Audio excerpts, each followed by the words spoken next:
Wine. It's simply crushed and fermented grapes. The variations in the stories are what make it so fascinating.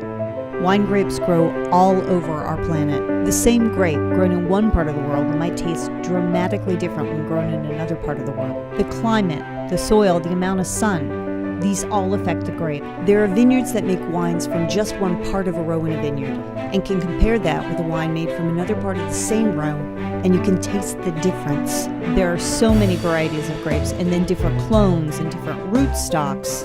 Vineyard practices like trellising methods, dry farming or irrigating, fertilizing, cover crops, biodynamic practices, head pruning, using sheep and goats in insectiaries, composting, when to prune and how, canopy thinning, dropping fruit, and harvest, when to harvest, at what brick level, and crush, full cluster crush, stem inclusion, or a deep sort for the perfect berries, native or added yeast, and what strains, and how long is the fermentation.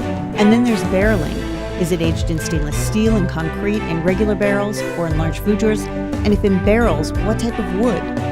Neutral oak or New French, American or Hungarian oak? Do you filter or do you rack?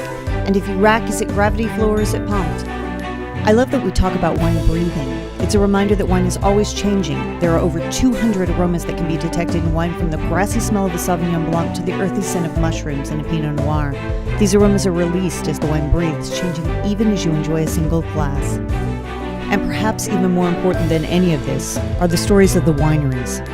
The journeys of the winemakers and the people who love these wines, their philosophies, and the different ways they bring their reverence to the grape. The variations in wine are beyond comprehension, and the stories behind the wines are as lush and beautiful as the wines themselves.